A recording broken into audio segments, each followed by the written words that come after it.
Hey, I'm John Greaves III. I'm the founder of Garage Gym Life. If you haven't done so already, please hit that subscribe button. I'm trying to get to 20,000 subscribers, and every subscriber counts. I really appreciate your support. Subscribing is free, and it means a lot to me. Today, I have got for you guys an unboxing and first impressions review of the Bells of Steel Open Trap Bar.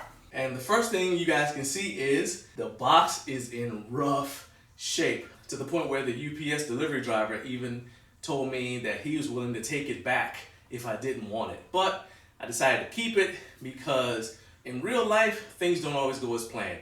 So we're gonna go ahead, we're gonna unbox this thing, and we'll just see what the deal is with it. See if it survived this ordeal. So let me go ahead and get out my knife.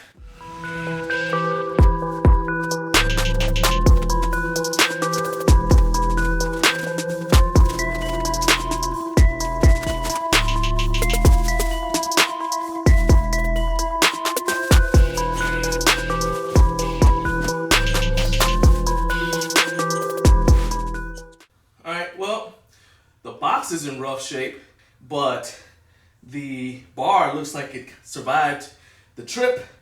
The feet look good. Looks like the areas where it would have been welded are fine. Sleeves spin just fine. Balance doesn't seem too bad. Sometimes with these things like this, you have an imbalance in terms of stability from front to back, so it's a little bit of rocking, but I don't really see any of that here. There is some damage right here on the left handle, and I would assume that's from in transit. So, but it's just a small part of the handle, but that is a defect that I can assume is because of the way it arrived in shipping. Probably got banged around a little bit. Now, full disclosure, I usually don't even use the top handles, so that probably wouldn't be an issue for me, but because this is for a review, I have to mention it. And that's something that we're going to keep an eye on. Now, aesthetics are great, but I've had a home gym for over 20 years now. So one thing that sets me apart from the other home gym reviewers is I have more of an old school attitude towards equipment. When I first started training in a home gym back in 2001, we cared more about how the equipment performed and functioned, as opposed to caring more about just how it looked and how nice it looked for Instagram pictures or whatever. And so as you guys can see, I've changed in my shorts because I'm going to actually do a quick deadlift session with this to give you a more accurate first impressions of it. I'm not going to go super heavy. I'm just going to work up to a decent set of triples, and that way I can more accurately tell you what I think about this piece of equipment and how it performs.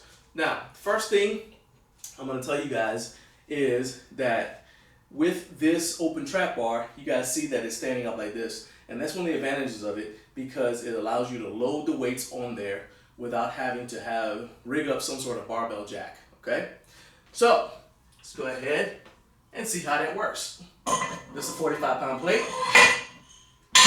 Boom, okay. So the first thing you guys see is that now the open trap bar is tilted to one side. That's not really a big deal, because I'm obviously going to put weight on the other side. So let's see what happens when I add a 45 to the other side. Went ahead and it balanced out nicely. The last trap bar that I used, I had to use specialty collars. I couldn't just use the normal collars I use with all my other barbells, which meant I had to have an extra set of collars. That's kind of annoying. So let's just check it out. These are the lockjaw collars, and let's see how they go. Slides on well. Locks down. Okay, no problems there.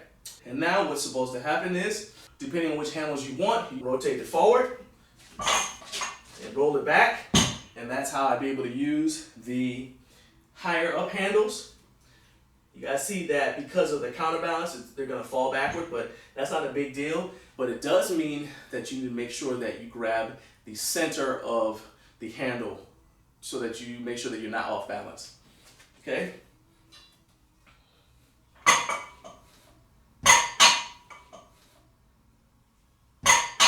Okay, not bad. All right, let's try the other side.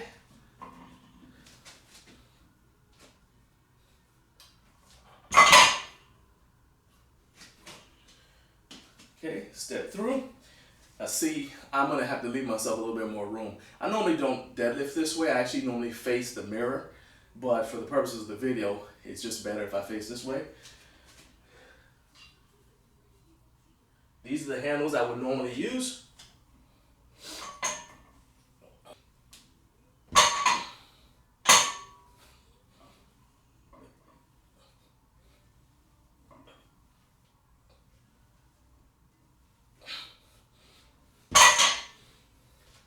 Feels good.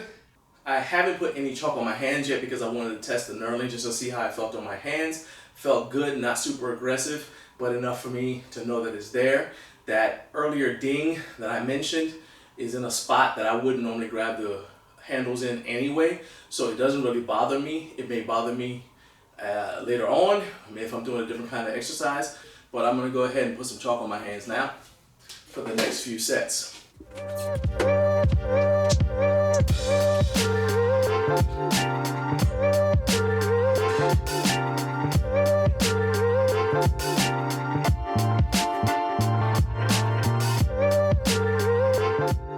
didn't have any issues with the trap bar being unbalanced like it was when there was no weight on the other side, so that's good.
Okay, that felt pretty good.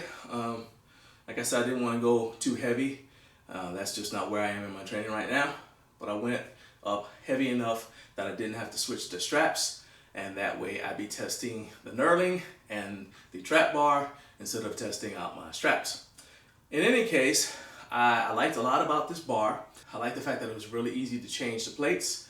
I was a little concerned when I first put that 45-pound plate on there and it immediately tipped over, but once I had weight on both sides, it wasn't a problem, so I don't foresee that being an issue. It is something that you want to keep in mind though, if you're the kind of person that sometimes like to strip one side of a barbell completely before moving to the other side. You probably don't want to do that with this because you're going to end up probably dropping weight on your foot, and that's a big deal especially if you train barefoot like I do. Now, one potential area of concern is that the sleeves are shorter than they would be on a straight bar. And so for comparison, I've got my Rogue Power Bar. This is the power bar that Rogue sold before they switched to the Ohio Power Bar. And you can see the difference in sleeve length between the Rogue Power Bar and the Bells of Steel Open Trap Bar.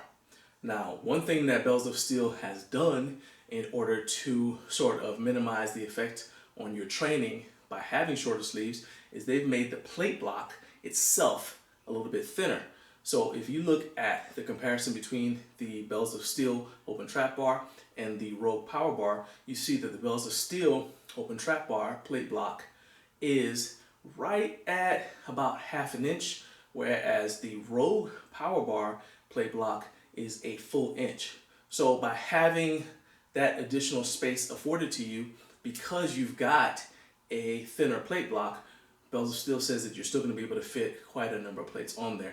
And I didn't have any problems fitting 4 plates on there. The Bells of Steel Open Trap Bar is listed at 47 pounds, so let's just call it 45 because with plate variance, it probably will work out to roughly that in total weight anyway. So basically I had about 405 pounds on the open trap bar from my last triple, and I didn't have any problem putting that on there. I don't have super thick plates, but this is something that you might need to consider if you use bumper plates, because bumper plates are thicker. They take up more space on the bar, which is one reason why I tend not to train with bumper plates. There's some other reasons too, but that's one reason. So that's just something to consider if you train primarily with bumper plates.